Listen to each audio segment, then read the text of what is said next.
Hi guys, I'm CLINTFLAIRWOO and I'm coming back at you with another WOO build video, and this is a special one today. If you like the burn, this is my best ever burn build for PVE. Check this out, look at this footage, it is absolutely scary. It hits like a monster truck on fire. What we're talking about with this build, we're talking about 150k burn damage to elite enemies, which is crazy. It's the most that I've ever got. I'm sure someone somewhere may have a slightly better build. If they haven't, then check this video out. It is amazing. So the burn is crazy. And it's not just from the incinerator turret.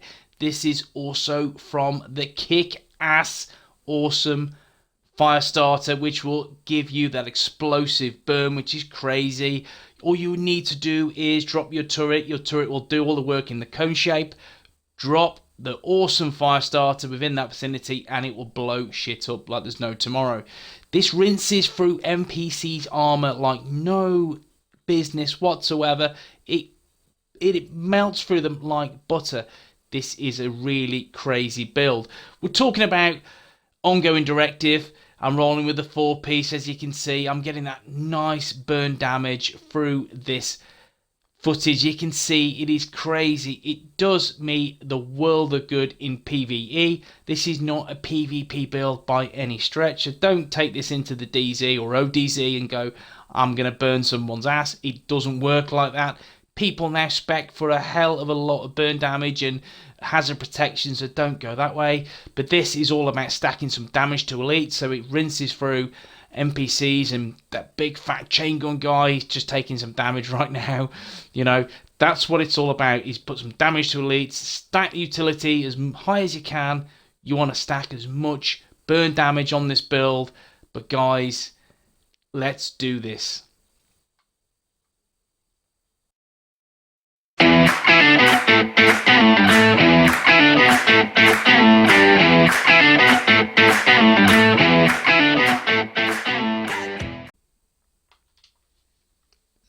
Hey guys, yes, this is CLINTFLAIRWOO. Welcome back to another WOO build, and I'm bringing double burn on this occasion. You have seen the footage, it is crazy. Let's go through this gear. Okay guys, survivalist, that's my go-to, and the reason being I like the protection from elite to 15%. I also like the skill haste when my ass is in cover, and I like spamming my awesome status effects that will grant me extra special ammo for me and my team. Plus my teammates, if I roll in a group, will get the extra special ammo that'll drop from the status effect. And yes, of course, the extra damage that they will do to enemies on status effects. So guys, survivalist is my go-to, and I wouldn't recommend anything else on this build. As you can see, 4-piece ongoing directive. I'm using ongoing directive because of the extra utility stats that benefits greatly the BTSU gloves. But let's go through the gear. Ongoing directive mask, of course, weapon handling, burn damage, bleed damage, skill power, damage to elites. The mods, you want to use skill power, burn damage everywhere possible, guys, so make sure you roll with those. The chest piece, weapon handling, burn damage, bleed damage, again from the gear set. Skill power, armor, headshot, kill XP. Again, the mod, skill power, burn damage, and armor, total armor. In terms of the holster, it is skill power, nice skill haste of 36%. Skill power again, burn damage twice, that's an extra 7%. Again, that's really good. And knee pads, the last piece of ongoing directive is skill haste, 4% burn damage. And a mod, which is assault rifle damage, gives me a bit more damage on my AR. The BTSU gloves, elemental gadgetry, skills that apply status effects gain plus 50% status effect duration and plus 50% skill haste. Energy infusion, whenever you apply a status effect, your gloves become infused with that effect for 60 seconds. While infused, you gain 10% skill damage, 10% skill healing, and 10% skill duration for each utility you have. So I have 17 utility stats. That means 170% skill damage. Crazy. Charge proxies, whenever you throw a skill, 1.25 seconds after landing, it creates an explosion, applying the infused status effect to all enemies within 6 meters.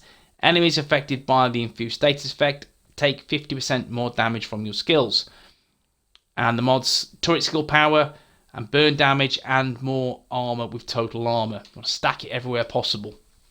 Cool. And instead of using a ongoing directive backpack, I've used an Epsom armor backpack, which again gives me 20% skill haste, another 38% on one of the attributes, skill power, but I want the talent tech support. Kills for active skills grant plus 25% skill damage for 10 seconds. Explosive damage. That tech support is active all of the time on this build. It's crazy. Skill power, you want some burn duration.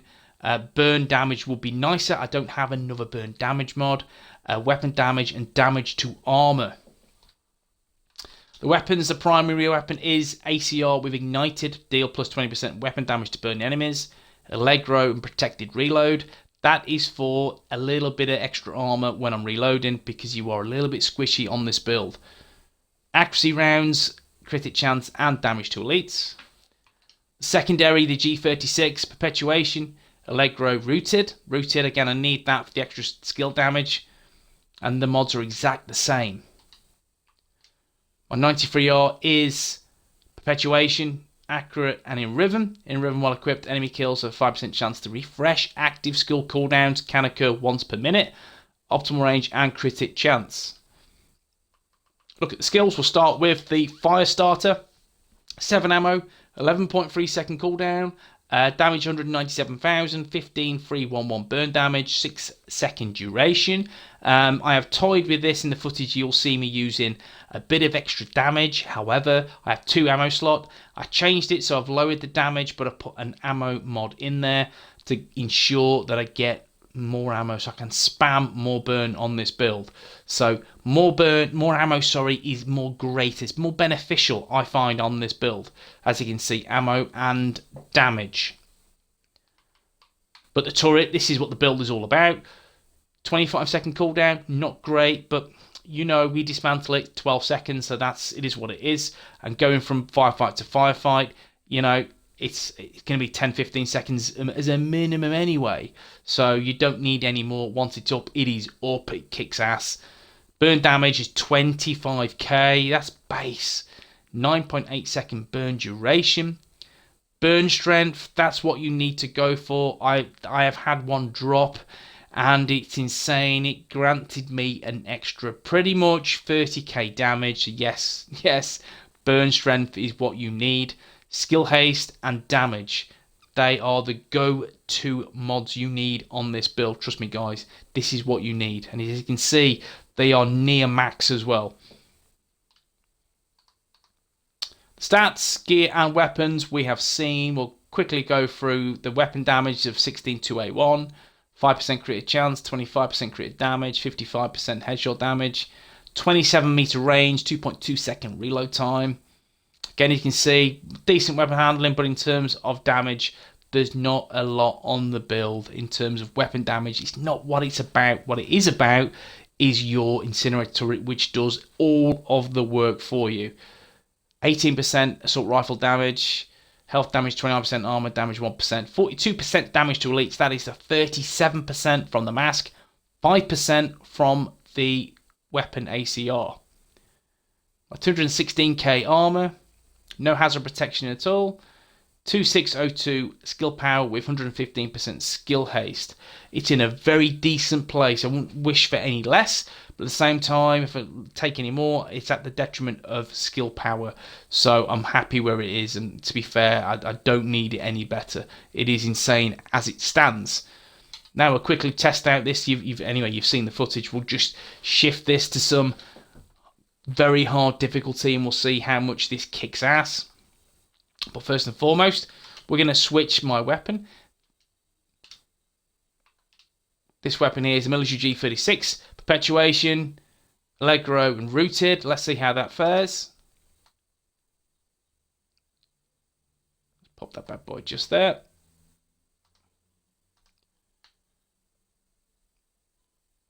And as you can see, it does take down them fairly quickly, a bit like butter. It's nice.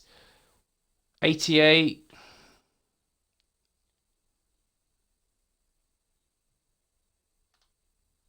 $122k, just shy of 123k. That is with my secondary, which is again the G36, which is this bad boy here, perpetuation leg grow rooted. Now let's try it with this, the ACR with ignited. Let's do that, guys, and we'll see how good it is. We'll switch that. Might take a few seconds to warm up, but let's test it out. 139k there at the back. As you can see, the damage is very, it's just a lot stronger. It's a lot hard hitting. So I'm watching this as I go as well with you guys. As you can see, it is a lot stronger than as it was before.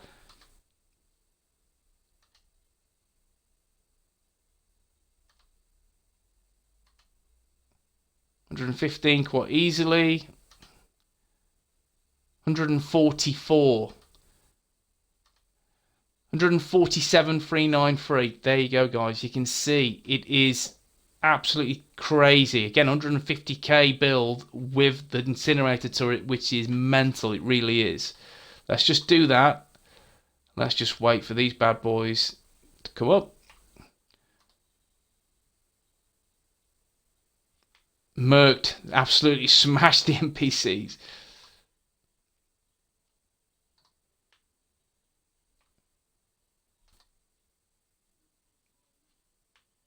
It's crazy.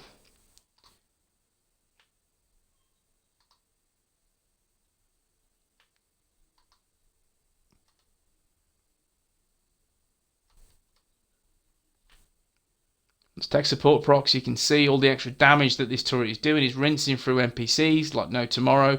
147, that's 150k I've just saw there as well. It is crazy. 157. Yes, guys, this is an absolutely OP turret. It is crazy for PVE. You will absolutely smash anything and everything on this build. One more. Boom. Scary. But there you go, guys. This is my incinerator turret build for PVE. It's crazy, it's insane, and it is superb. And it gives me a free basketball as well, which is awesome. But guys, if you enjoyed the video, you know what to do. Drop a like. It helps me. But it helps the channel immensely as well, because more people see this video. It will help more agents. Let's do this. And subscribe to the channel for more Div 2 content. Guys, peace.